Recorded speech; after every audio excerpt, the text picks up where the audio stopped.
अस्सलाम वालेकुम। सो अब हम देखते हैं व्हाट इज़ केराटोकंजंक्टिवाइटिस सी का या ड्राई आई सिंड्रोम। अगर हमारे पास क्या हो कि जो टीयर फिल्म है वो प्रॉपरली हमारे पास मेंटेन फॉर्म में यानी स्टेबल फॉर्म में प्रेजेंट ना हो हमारी आंख पे, तो उसकी वजह से क्या होगा कि ज़ाहिर सी बात है आपकी आंख जो है वो ड्राई हो जाएगी। तो उससे हम कहेंगे कि उसकी वजह से ड्राई आई सिंड्रोम या केराटोकंजंक्टिवाइटिस सी का हो जाता है। ठीक है, बेसिकली इसमें क्या होता है, ऑब्वियसली एक्वस टीयर की प्रोडक्शन जो है वो इनसफिशेंट हो रही है। ठीक है, किस वजह से इनसफिशेंट हो रही है कि अगर टीयर की प्रोडक्शन ही कम हो रही है, ठीक है, या फिर उसकी एवेपोरेशन बहुत ज़्यादा हो रही है, तो दोनों cases can lead to the instability of your tear film, जिसकी वजह से क्या होगा कि ऑक्यूलर सरफेस डिजीज़ नज़र आ सकती हैं इन केस ऑफ केराटोकंजंक्टिवाइटिस का या ड्राई सिंड्रोम। ठीक है, अब इसकी टियोलॉजी में हमारे पास टू मेन कॉजेज़ हैं, या तो आपके पास टीयर की प्रोडक्शन ही कम हो रही है या फिर हमारे पास जो टीयर्स प्रोड्यूस हो रहे हैं वो एवेपोरेट होते जा रहे हैं। ठीक है, evaporative tear dysfunction is one of the cause and second is the aqueous tear deficiency,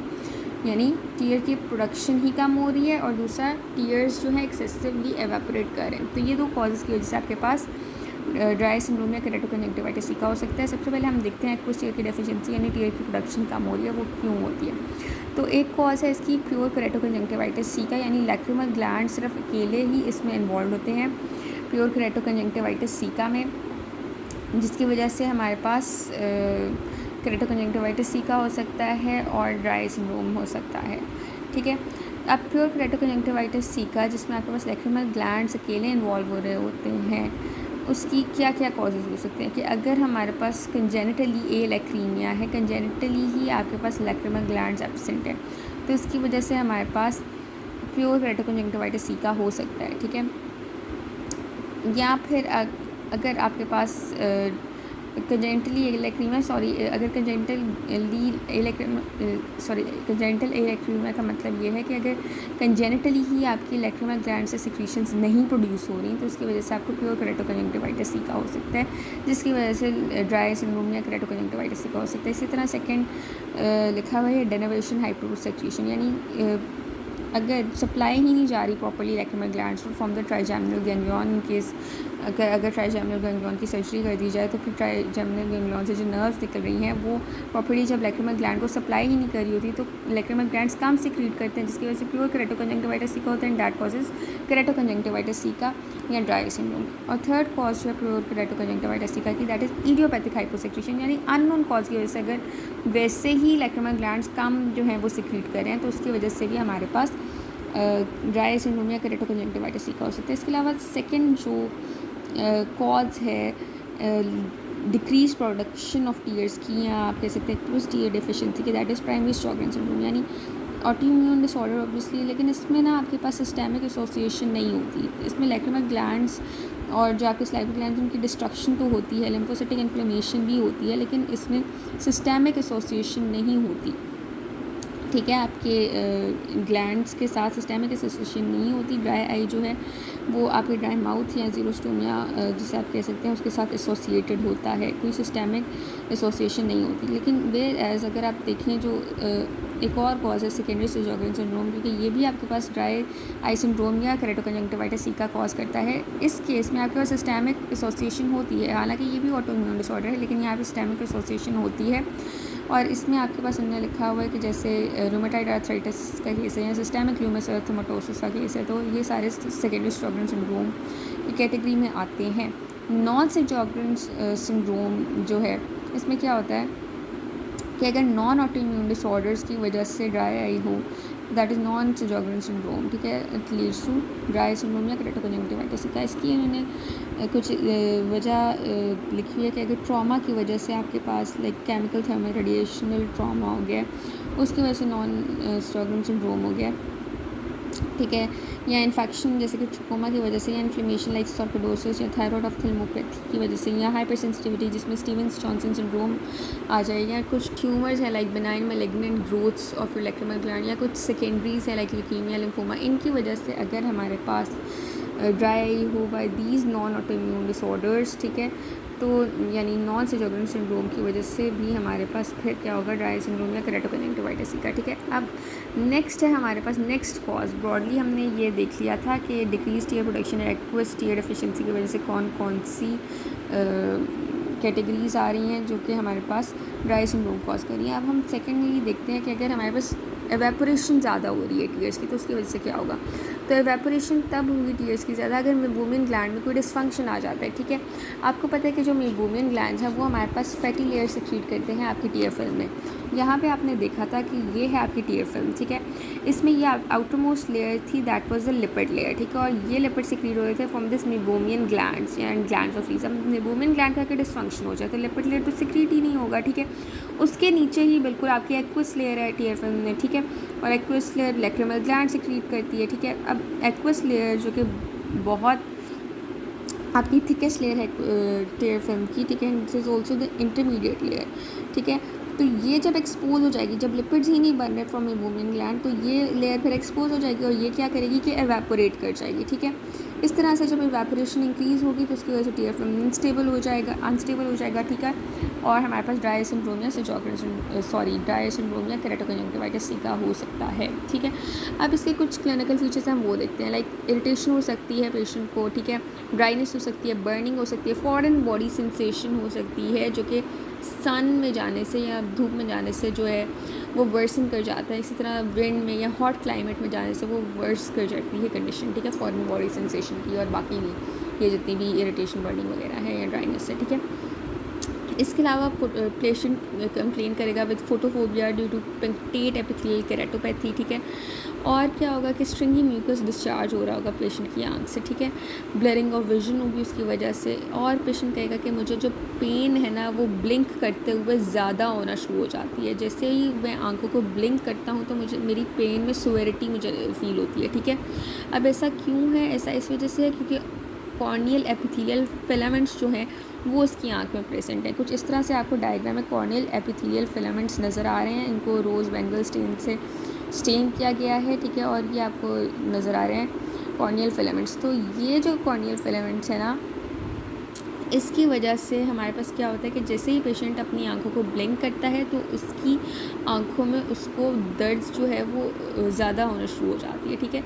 अब हम जब पेशेंट को देखते हैं ऑन एग्जामिनेशन तो हमें और क्या क्या नज़र आता है। ये तो पेशेंट के सिम्टम्स से जो अभी हमने देखा। अब हम देखते हैं कि हमें साइंस क्या क्या नज़र आएंगे।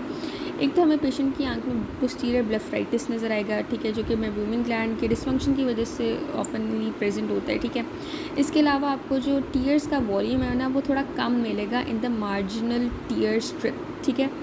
आपकी जो टीयर स्ट्रिप है उस पर आपको टीयर्स का वॉल्यूम कम मिलेगा, ठीक है। थिनिंग ऑफ प्रीकॉर्नियल टीयर फिल्म आपको नज़र आएगी, ठीक है। इसके अलावा जो म्यूकस स्ट्रैंड्स हैं वो आपको नज़र आएंगे, ठीक है। और इसके अलावा आपको म्यूकस स्ट्रैंड्स के अलावा आपको डेब्रिस भी नज़र आएगा कंजंक्टिवा में, ठीक है। इसके अलावा पंक्टेट एपिथेलियल इरोजन्स नज़र आएंगी। कॉर्नियल फिलामेंट्स मोस्ट इंपॉर्टेंटली जैसे कि इस डायग्राम में भी आपको नज़र आ रहा है, ये म्यूकस स्ट्रेन्स लाइंड हैं विद द एपिथेलियम, ठीक है। कॉर्नियल फिलामेंट्स बेसिकली क्या है, ये वो म्यूकस स्ट्रेन्स हैं जो कि आपके एपिथेलियम के साथ लाइंड हैं and they are attached to one end of the corneal surface, ठीक है। तो ये सारी चीज़ें आपको ऑन एग्जामिनेशन नज़र आएंगी। अब हम देखते हैं कि हम इसको डायग्नोस कैसे करते हैं। तो डायग्नोस करने के लिए सबसे पहले हम कुछ क्लिनिकल साइंस देखेंगे, लाइक मार्जिनल टीयर स्ट्रिप जो टीयर स्ट्रिप है उसके उस पर आपको एक डिक्रीज्ड जो वॉल्यूम ऑफ टीयर्स है वो नज़र आएगा। ये सबसे पहले इसकी क्लिनिकल साइन हो गई, ठीक है। जो टीयर स्ट्रिप है उसके ऊपर आपको टीयर का वॉल्यूम कम नजर आएगा। इसके अलावा म्यूकस प्रोडक्ट्स जो हैं वो आपको ज़्यादा नजर आएंगे। कॉर्नियल फिलामेंट्स आपको नजर आएंगे। ये सारे इसके 3 मोस्ट इंपॉर्टेंट साइंस हैं जो आपको डायग्नोसिस में हेल्प करते हैं, ठीक है। फिर कुछ हम स्पेशल टेस्ट परफॉर्म करेंगे, like tier film breakup time, ठीक है। टीयर फिल्म ब्रेकअप टाइम में हम क्या देखते हैं कि ये बेसिकली वो टाइम है जो कि रिक्वायर होता है for the tear film to break up following a blink. जैसे ही आप ब्लिंक करते हैं ना तो उसकी वजह से जो टीयर फिल्म यानी आपका टूट जाता है while we are measuring that tear film on your tear film strip, ठीक है। जैसे ब्लिंक करते हैं तो वो टीयर फिल्म जो है वो टूट जाता है। तो वो जो टाइम पीरियड है ना टीयर फिल्म ब्रेकअप टाइम से कहते हैं, ठीक है। तो normal time for tier film breakup वो है 15 to 20 सेकेंड्स, लेकिन ड्राई आई के केस में ये टाइम रिड्यूस हो जाता है और ये 10 सेकेंड्स रह जाता है, ठीक है।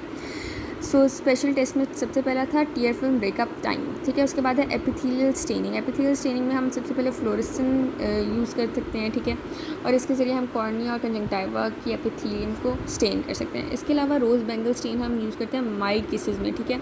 इससे हम ईजीली डिटेक्ट कर लेते हैं ड्राई आइज़ को, ठीक है। और इसमें बेसिकली हम किस चीज़ को स्टेन करेंगे, हम डेड या डेविटलाइज्ड एपिथेलियल सेल्स को डेड या डिवाइटलाइज्ड एपिथेलियल सेल्स को हम जो है वो स्टेन करेंगे in case of rose bengal staining. Mild cases में हम इसे यूज़ करते हैं क्योंकि इसके ज़रिए हम ज़्यादा इजीली जो है वो डिटेक्ट कर लेते हैं ड्राई आइज़ की कंडीशन को। And this basically it stains the dead and devitalized epithelial cells, mucus या कॉर्नियल फिलामेंट्स, ठीक है। उसके बाद हमारे पास एक लिजामाइन ग्रीन होता है, ये भी एक स्टेन है। ये हमारे पास बिल्कुल सिमिलर फैशन में वर्क करता है as the rose bengal stain, लेकिन ये जो स्टेन है ना ये थोड़ा कम इरिटेशन कॉज करता है इन द आइज़, ठीक है, इसलिए इससे हम ज़्यादा प्रेफर करते हैं। सो ये होगी एपिथेलियल स्टेनिंग। सबसे पहले हमने स्पेशल टेस्ट में टीयर फिल्म ब्रेकअप टेस्ट देखा, फिर एपिथेलियल स्टेनिंग देखी जिसमें हमने fluorescein, rose bengal and lissamine green देखा। अब हम देखेंगे शिमर टेस्ट क्या है। ये बहुत यूज़फुल टेस्ट है जिससे हम माइल्ड केसेस में केरेटोकंजंक्टिवाइटिस को डिटेक्ट कर सकते हैं। इसमें हम क्या करेंगे कि वॉटमैन फ़िल्टर पेपर लेंगे और इसका साइज़ होना चाहिए, उस वॉटमैन फ़िल्टर पेपर का साइज़ होना चाहिए 5x35, ठीक है। और इस फ़िल्टर पेपर को की जो टिप है ना उसको हम कंजंक्टिवा पे रख देंगे, ठीक है, और फिर उसकी जो वेटनेस है उसे नोट करेंगे आफ्टर 5 मिनट्स, ठीक है। ड्राई आई की केस में जो वेटनेस है वो हमने 6 मिलीमीटर्स या उससे भी कम नज़र आएगी, ठीक है। तो इस तरह से हम शिमर टेस्ट जो है वो परफॉर्म करेंगे। Then is impression cytology. Impression cytology में हम गॉबलेट सेल्स को डिटेक्ट करेंगे, ठीक है, और ये जो गॉबलेट सेल्स हैं ये हमें ड्राई आई की केस में रिड्यूस्ड नंबर में नज़र आएंगे इन केस ऑफ इम्प्रेशन साइटोलॉजी जब हम ये वाला टेस्ट परफॉर्म करेंगे, ठीक है। तो ये सारे थे स्पेशल टेस्ट्स जो हम डायग्नोसिस के लिए करते हैं। अब हम ट्रीटमेंट की तरफ चलते हैं। तो ट्रीटमेंट हमारे पास एक तो कंजर्वेटिव है and the second one is obviously surgical, ठीक है। सबसे पहले हम कंजर्वेटिव ट्रीटमेंट देख लेते हैं। उसमें हमारे पास आर्टिफिशियल टीयर सब्स्टिट्यूट्स हैं। इसमें हम क्या करेंगे कि आर्टिफिशियल टीयर्स, जेल्स, ऑइंटमेंट्स, ठीक है, ये हम यूज़ करते हैं to treat the dry eyes, ठीक है। अब आर्टिफिशियल टीयर सब्स्टिट्यूट्स में हमारे पास क्या क्या आ सकते हैं, एक तो सेलुलोज डेरिवेटिव्स हैं लाइक मिथाइल सेलुलोज, इसके अलावा पॉलीविनाइल अल्कोहल या सोडियम हाइलोरोनेट है, ठीक है। इसके अलावा पेट्रोलियम मिनरल ऑयल हो सकता है लाइक लैक्ट्रिल्यूब आई जेल, ठीक है। लैक्ट्रिल्यूब आई जेल पेट्रोलियम मिनरल ऑयल की एग्जाम्पल है, ठीक है। सो ये सारे थे कुछ आर्टिफिशियल टीयर सब्स्टिट्यूट्स। इसके अलावा हम कुछ ऑटोलोगस सीरम्स भी यूज़ करते हैं, ठीक है। इन ऑटोलोगस सीरम्स को आई ड्रॉप्स की फॉर्म में यूज़ किया जाता है फॉर सुवेयर ड्राई आइज़। इनके अंदर बेसिकली क्या होता है, ग्रोथ फैक्टर्स होते हैं, विटामिन ए होता है जो कि आपकी ऑक्यूलर सरफेस की हेल्थ को मेंटेन करने में हेल्प करते हैं, ठीक है। Then is mucolytic agents. Mucolytic agents भी हम कंजर्वेटिव ट्रीटमेंट में देते हैं। इसमें हमारे पास 5% एसिटाइलसिस्टीन ड्रॉप्स शामिल हैं, ठीक है। ये हमारे पास क्या कहते हैं, बेसिकली ये म्यूकस थ्रेड्स को डिस्पर्स कर देते हैं, ये जो म्यूकोलिटिक एजेंट्स हैं, ठीक है। देन हम यूज़ कर सकते हैं टॉपिकल रेटिनॉइड्स। ये हमारे पास यूज़फुल किस लिए हैं, ये हमारे पास क्या कहते हैं कि ऑक्यूलर सरफेस पे जो सेलुलर डैमेज है उसको रिवर्स कर लेंगे, ठीक है। विटामिन ए होता है इसके अंदर टॉपिकल रेटिनॉइड्स में, ठीक है। ये विटामिन ए क्या करता है कि आपकी आँख को प्रोटेक्ट करता है फ्री रेडिकल टॉक्सिन से, एलर्जन से, इन्फ्लेमेशन वगैरह से, ठीक है। इसके अलावा कुछ आप एंटी इन्फ्लेमेटरी एजेंट्स जैसे कि टॉपिकल स्टेरॉइड्स भी दे सकते हैं, ठीक है। अब हमारे पास कुछ topical non steroidal anti inflammatory drugs होती हैं, कुछ हमारे पास टॉपिकल साइक्लोस्पोरिन्स होती हैं, ठीक है। ये जो टॉपिकल साइक्लोस्पोरिन्स हैं ये इफेक्टिव होते हैं in your ocular immune pathologies, ठीक है। इसके अलावा आप टॉपिकल कॉर्टिकोस्टेरॉइड्स भी दे सकते हैं या oral omega 3 fatty acid supplements भी दे सकते हैं, ठीक है।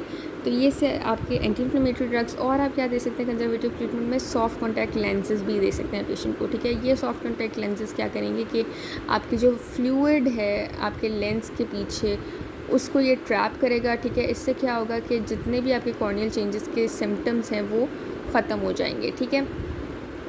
तो ये सारे थे अभी तक हमने जितने भी ये देखे, ये सारे थे कंजर्वेटिव ट्रीटमेंट्स। अब हम सर्जिकल ट्रीटमेंट में देख लेते हैं क्या होता है। सर्जिकल ट्रीटमेंट में हम ना पंक्टल प्लग्स देते हैं पेशेंट को। पंक्टल प्लग्स बेसिकली हम जो पेशेंट के कैनालिकुलाइज है ना उनके अंदर रख देंगे ताकि जो टीयर की ड्रेनेज है ना वो ना हो सके। जबकि टीयर की ड्रेनेज नहीं होगी तो इस तरह से क्या होगा कि टीयर फिल्म जो है वो थोड़ी स्टेबल हो जाएगी, ठीक है। तो एक हो गया आपकी सर्जिकल ट्रीटमेंट में पंक्टल प्लग्स हमने दे दिए। दूसरा हमने क्या किया, सर्जरी करनी है by transplanting parotid duct into the conjunctiva. ठीक है। अब क्या करेंगे हम, पैरोटिड डक्ट को क्यों कंजंक्टिवा में ट्रांसप्लांट करेंगे, क्योंकि पैरोटिड डक्ट जो है ऑब्वियसली वो सलाइवा सेक्रेट करेगा। तो जब वो कंजंक्टिवा पे आएगा, यानी हमने उसको आके ट्रांसप्लांट किया कंजंक्टिवा में, तो ऑब्वियसली वो जो सलाइवा की वाटरी सिक्रीशन है वो आपके कंजंक्टिवा को वाटरी फिल्म प्रोवाइड करेगी। ठीक है, और इस तरह से थोड़ी सी जो ड्राइनेस है वो ख़त्म हो जाएगी आँख की। ठीक है, तो this was all about keratoconjunctivitis sicca या ड्राई आई सिंड्रोम।